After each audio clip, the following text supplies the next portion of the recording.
Après la naissance de Jésus, les rois mages viennent le visiter. Hérode sent qu'il y a danger pour son trône, pour son pouvoir. Et après le départ des rois mages, Hérode entreprend de solutionner le problème en tuant tous les enfants de Bethléem âgés de moins de 2 ans.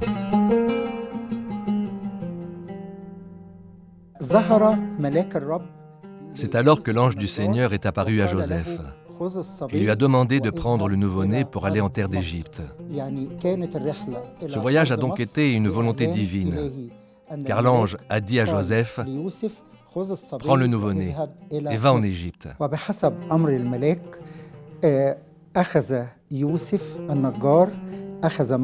Exécutant l'ordre de l'ange, Joseph a emmené la Sainte Vierge Marie et le nouveau-né en terre d'Égypte.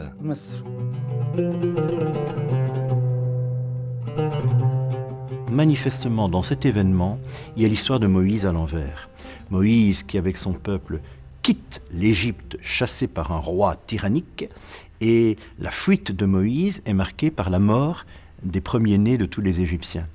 La Sainte Famille quitte la Palestine pour l'Égypte à cause de la fureur d'un roi tyrannique, et cette fuite est marquée par la mort des enfants de Bethléem. C'est une manière de dire qu'au fond, Jésus, c'est le nouveau Moïse.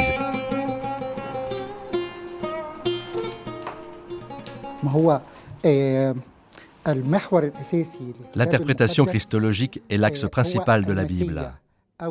Autrement dit, la Bible tout entière est liée à la venue du Christ. L'Ancien Testament parle du Christ qui allait venir, et le Nouveau Testament du Christ qui est venu. L'Ancien Testament se comprend à la lumière du Nouveau Testament.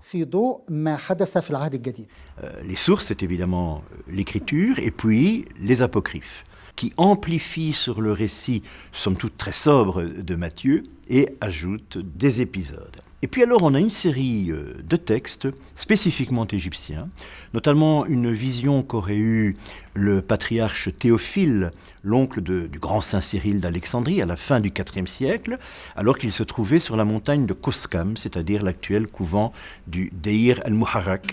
La Vierge lui apparaît, et alors elle lui raconte tout l'itinéraire suivi en Égypte.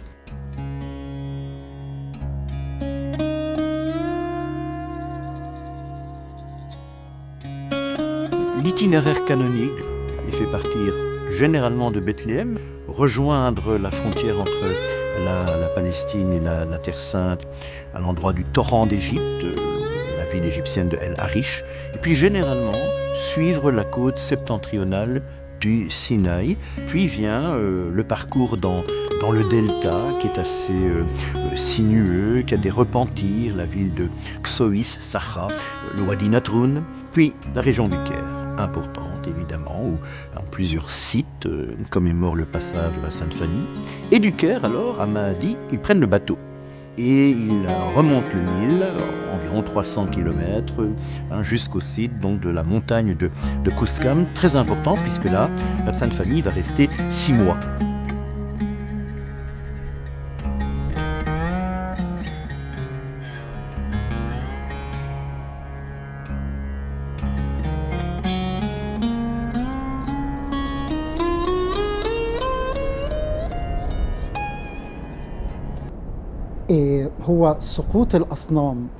La chute des idoles et la destruction des temples païens anciens, fief du paganisme, est considérée comme le début du changement intellectuel et dogmatique en Égypte.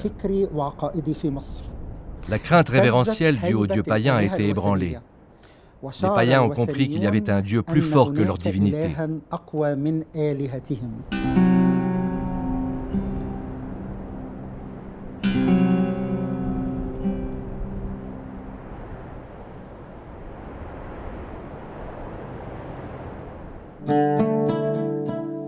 La Sainte Famille, c'est évidemment Joseph qui joue un rôle quand même assez important, eu égard à sa discrétion dans l'Évangile. Dans notre monde oriental, on ne peut pas imaginer une femme, une dame, jeune femme avec son bébé et en route sans la protection d'un homme. La figure paternelle est très très importante. On le figure ici un homme très ancien, très âgé, toute la sagesse, l'expérience et l'oubli de soi. C'est une grande image, une grande figure vraiment. Il y a la Vierge Marie aussi, qui est peut-être la figure centrale, parce que les visions de la Vierge à Théophile ou à Syriaque d'El-Bahnassa, ce sont des visions qui émanent de la Vierge, où elle raconte elle-même l'histoire. Et à l'enfant Jésus, bien entendu. Nous devons penser que Jésus se comportait comme les autres bébés de son âge.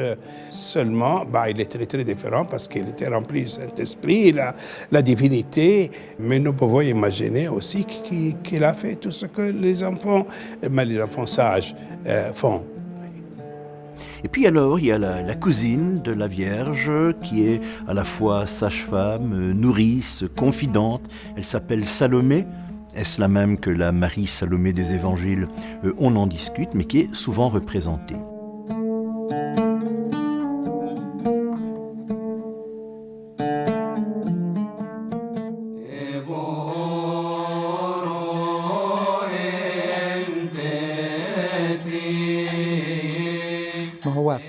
Après avoir quitté la région du Wadi Natroun, ils sont allés vers la région du Grand Caire.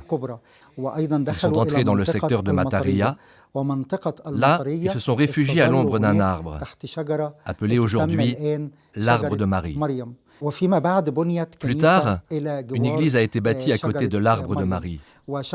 L'arbre de Marie fut célèbre à travers l'histoire. À différentes époques, de nombreux explorateurs ou voyageurs venaient en visite pour voir l'arbre, puis relater leurs visites dans leurs livres. La Sainte Famille s'est abritée à l'ombre de cet arbre et a utilisé le puits d'eau qui était là pour se désaltérer. Ce fut pour eux comme un endroit de repos pour quelque temps.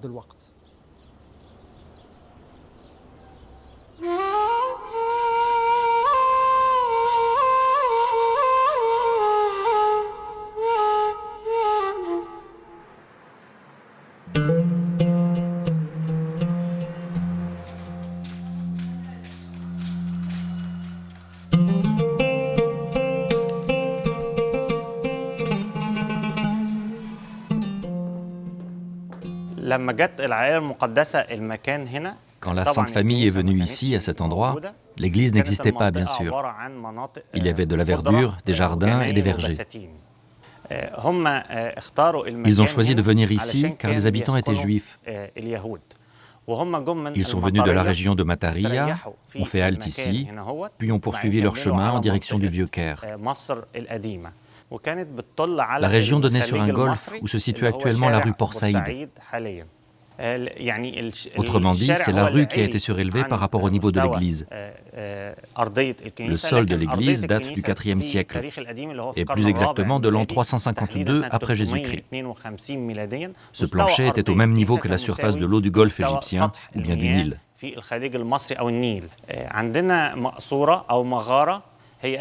La partie la plus ancienne de notre église est une grotte qui a abrité la Sainte Famille lors de son passage. C'est autour de cette base que l'église fut construite au IVe siècle après Jésus-Christ. À côté de la grotte, il y a un puits ancien. On présume que la Sainte Famille a bu de son eau. L'eau sort de chaque centimètre de l'église, que ce soit des murs ou des planchers. L'explication spirituelle ou le miracle que nous percevons ici, c'est qu'en dépit de l'eau qui s'infiltre à travers les murs et les planchers de l'église, l'eau n'a pas causé l'effondrement ou de fissures dans le bâtiment. Étant donné que cette eau est là depuis des siècles et qu'elle a été le témoin de beaucoup de prières dans l'église, les fidèles la considèrent comme étant de l'eau bénie. Et étant donné que la Sainte Famille a bu de l'eau du puits ancien, les pèlerins prennent la bénédiction du lieu qui a désaltéré la Sainte Famille.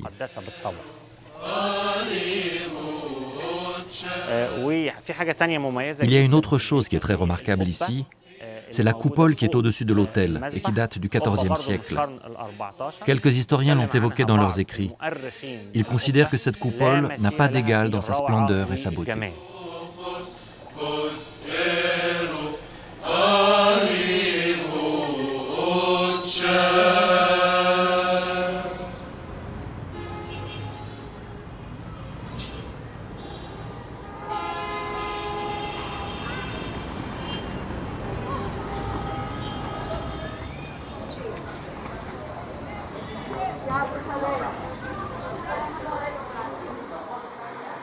L'arrivée de la Sainte Famille, où nous sommes maintenant, la crypte de l'église de Saint-Serge, c'était sur le Nil. Et le Nil était tout à fait à côté. Il n'y avait pas des édifices, des bâtiments, ainsi de suite. Ils sont réfugiés là, en bas, dans la crypte qui date de 4000 ans avant Jésus-Christ. La crypte, c'était pour eux un point de refuge, parce qu'ils ont senti le danger des Romains. Ils ont passé à peu près 3 mois là, ce qui prouve que c'était plus ou moins calme la vie pour eux.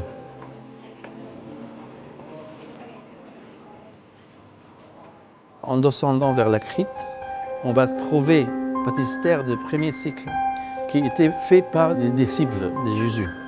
Et autrement, vous allez trouver au fond le berceau où Jésus a dormi, a passé ses nuits dans ce berceau-là.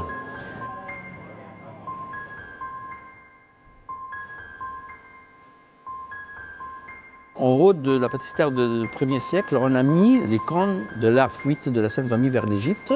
Ça date du 8e siècle.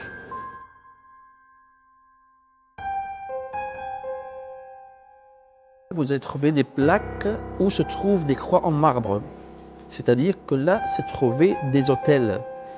Moi, j'ai vu personnellement chaque jour les gens qui font des supplications pour Dieu là. Ils se sentent la présence de Jésus, il est là.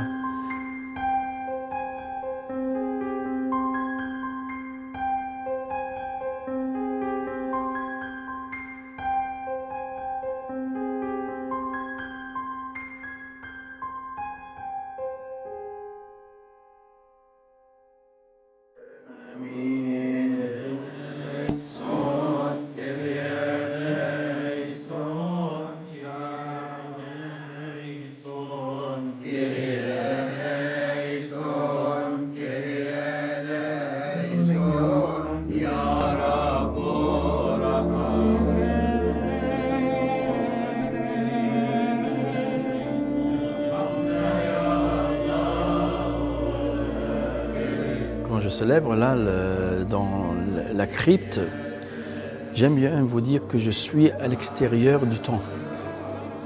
Je ne sens pas le temps. Je sens que je suis aux cieux. Je ne suis pas là. Moi, prêtre, et les fidèles qui viennent au fur et à mesure, ils disent ça. On ne se sent pas là sur terre. On se sent à l'extérieur du temps. On peut sentir l'éternel.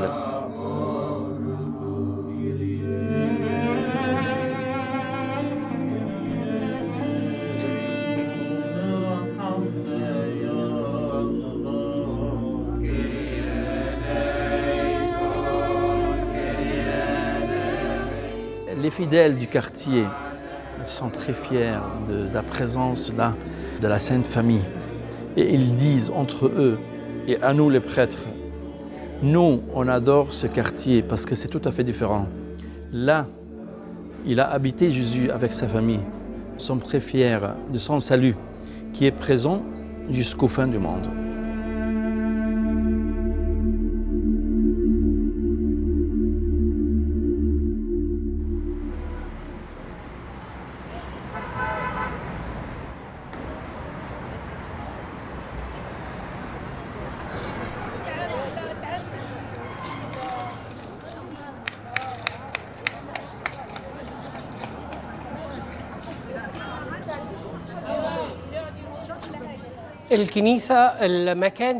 Notre église se trouve à l'emplacement d'un port qui existait à l'époque où le Christ et la Sainte Famille sont venus ici. Ils sont arrivés ici afin d'embarquer en direction de la Haute-Égypte. Ils venaient en provenance du Vieux-Caire, où ils étaient installés. Le port se situait ici. On ne peut pas dire que c'était un grand port, car le Christ et la Sainte Famille ne cherchaient pas un grand embarcadère. Ils cherchaient à s'enfuir. Ils devaient se déplacer pour fuir. Ils devaient le faire discrètement, en cachette en quelque sorte. Ils ont pris ces escaliers pour descendre, et non pas pour monter. Ils sont descendus, ont pris la barque et sont partis. Leur séjour de 3 à 4 jours était juste pour attendre la barque qui allait les emmener. Ce n'était pas un long séjour. Ils n'y ont pas effectué des activités. C'était simplement une situation d'attente. Nous, ici en Égypte, on se sent naturellement béni par n'importe quel objet touché par la Sainte Famille, la Sainte Vierge, le Christ, Saint Joseph. Chaque objet touché et chaque endroit où ils sont allés est une bénédiction pour nous.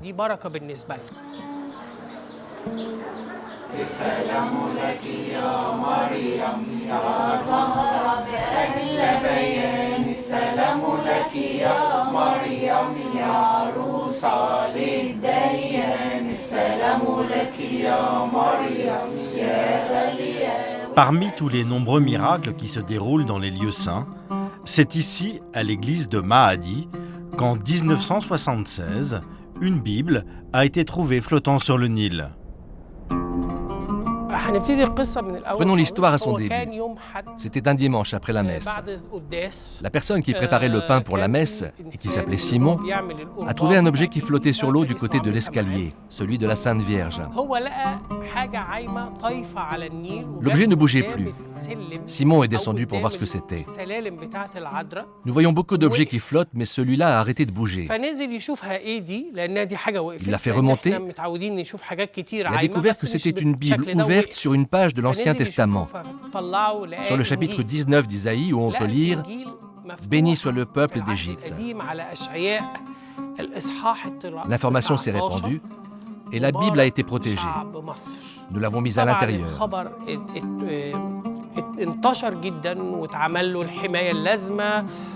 Ce n'est pas un trésor, car un trésor tu peux l'acheter avec de l'argent. Celui-là ne s'achète pas avec de l'argent. C'est une très grande bénédiction. De nombreux miracles lui sont attribués. Dieu nous fait savoir que nous sommes, nous les Égyptiens, son peuple béni.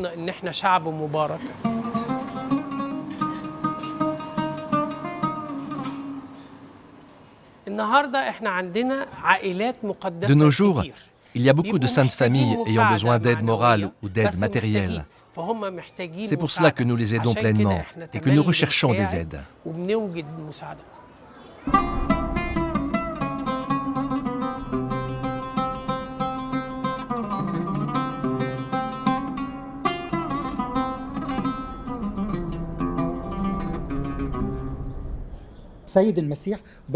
Le Seigneur Jésus-Christ a béni le Nil en voyageant sur ce fleuve et en buvant son eau.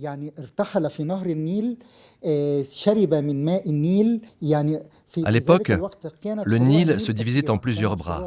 On en comptait 7.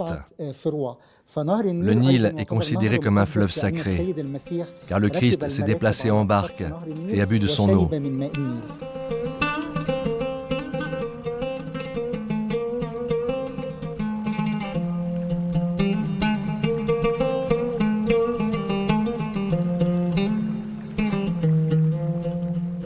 La tradition copte fait du séjour en Égypte de la Sainte Famille un long épisode. Ça dure à peu près 3 ans et demi, même peut-être un peu plus. Et il est nourri aussi par la tradition orale à côté des sources écrites. Le but là-dedans, c'est de bien montrer que, d'entrée de jeu, le salut offert à l'humanité par l'incarnation de notre Seigneur était universel. Et que la première terre en dehors de la terre sainte de Palestine à avoir été touchée par cette universalité de la rédemption, c'est la terre sainte d'Égypte.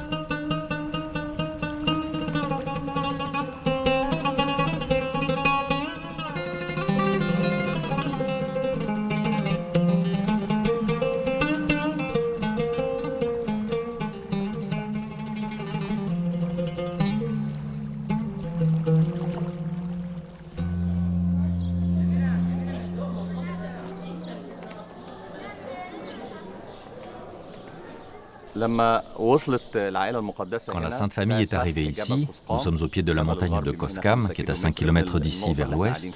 Il y avait une maison abandonnée, faite de matériaux anciens, mais que personne n'occupait. Il n'y avait personne dans les alentours. La Sainte Famille s'est installée ici pendant une longue période. Le fait que l'endroit soit inhabité et isolé a permis qu'ils puissent se reposer et s'installer. C'est pour cela qu'ils ont séjourné un long temps à cet endroit.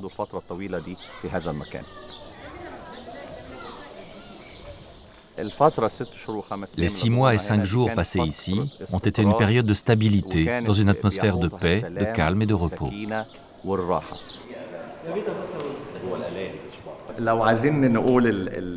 Quand on parle de la maison dans laquelle la Sainte Famille a vécu, on parle de l'espace qui part du mur est du sanctuaire et qui va vers le mur sud, puis continue côté ouest jusqu'au 3e chœur et revient vers l'est.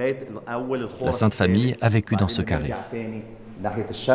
Ce lieu, notre Seigneur Jésus-Christ l'a consacré après la résurrection avec ses disciples et avec la Sainte Vierge. Il l'a converti en église.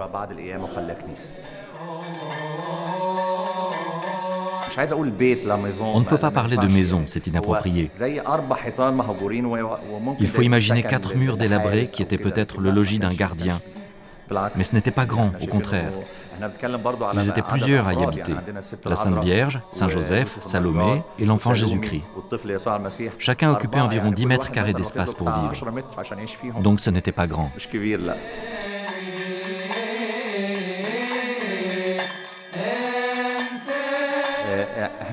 Derrière l'iconostase, il y a l'autel dont l'histoire commence 700 ans avant Jésus-Christ avec la prophétie du livre d'Isaïe, chapitre 19, verset 19.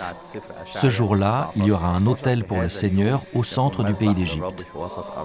La foi de l'Église copte depuis le 1er siècle est que cet autel est bel et bien l'autel évoqué dans le livre d'Isaïe et que notre Seigneur Jésus-Christ est venu le consacrer.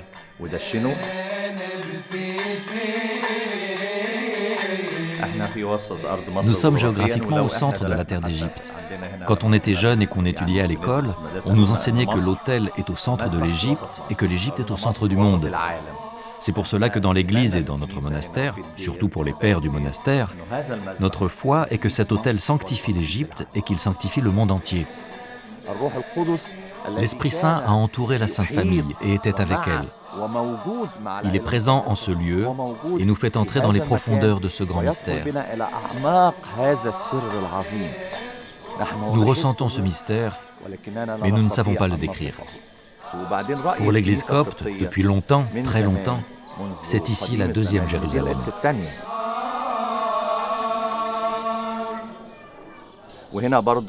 Et c'est également ici que l'ange du retour est apparu à Joseph et lui a ordonné de rentrer en terre de Palestine. Selon notre tradition, l'ange apparu est l'ange Gabriel. Ce que l'ange a dit à Joseph se trouve dans l'évangile de Matthieu au 2e chapitre. Il lui a dit « Lève-toi, prends l'enfant et sa mère et pars pour le pays d'Israël, car ils sont morts ceux qui en voulaient la vie de l'enfant. »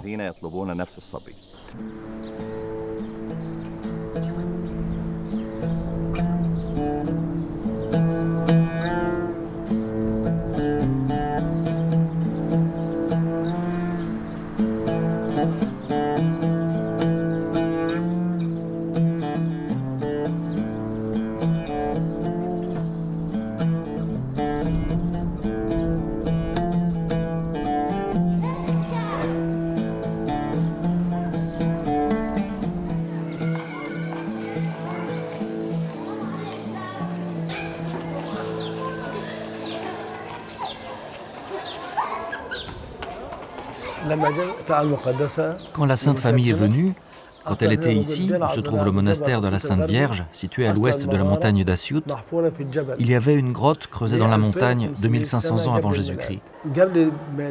Avant la construction du grand barrage à Assouan, il y avait des crues du Nil dont l'eau couvrait toute la vallée. Les gens étaient obligés de partir et monter vivre dans ces grottes. Les crues se produisaient au mois d'août, septembre et octobre. Le monastère ici est proche d'Assiout. Et à l'époque, Assiout était un passage obligé pour quiconque voulait voyager en barque. Quand la Sainte Famille est venue, c'était la période de la crue et toute la vallée était inondée. Les gens montaient et se réfugiaient dans la grotte. Les habitants ont accueilli la Sainte Famille et l'ont hébergée. La grotte est devenue une église à la fin du 1er siècle après Jésus-Christ.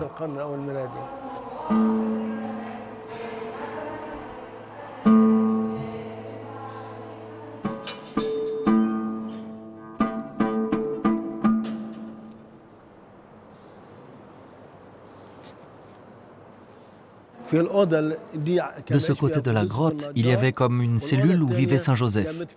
De l'autre côté, il y avait une autre cellule dans laquelle vivaient la Sainte Vierge et l'enfant Jésus. C'est là que se trouve l'icône que nous portons en chantant lors des processions tout autour du monastère, durant le pèlerinage de la Sainte Vierge allant du 7 au 21 août.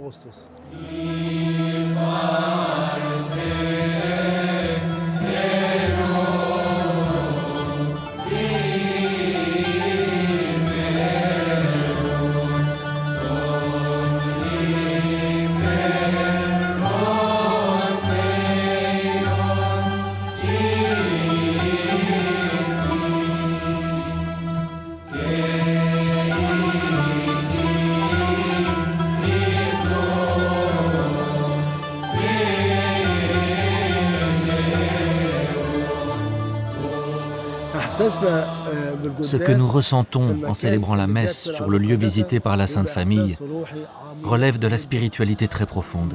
C'est une béatitude indescriptible et un grand bonheur.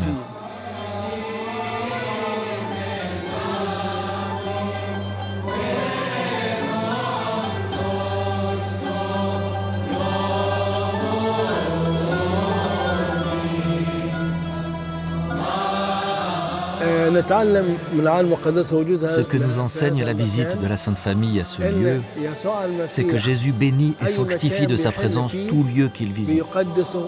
Les pécheurs sont transformés par ce contact, quel que soit leur péché.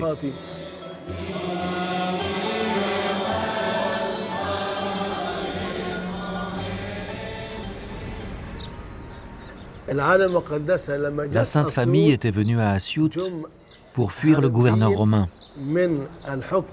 Après la mort du roi Hérode, ils sont repartis libres vers le lieu où Jésus allait entreprendre sa prédication et son ministère.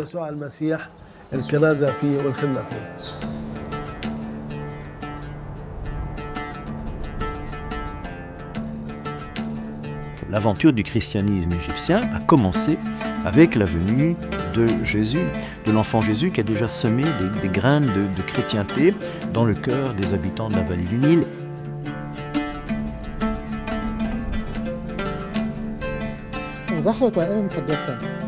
Le voyage de la Sainte Famille a donné des valeurs humaines. Comment l'homme doit aider ses semblables. La solidarité avec les réfugiés, les exilés, ceux qui souffrent et ceux qui vivent des périodes difficiles. La façon dont l'homme doit soutenir son frère et ceux qui souffrent.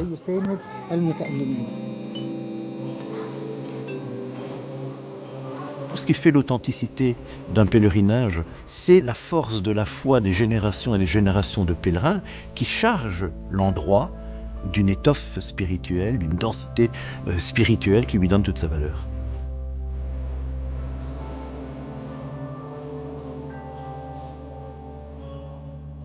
Sur les lieux où s'est arrêtée la Sainte Famille, les Égyptiens ont construit des églises et ont fondé des monastères.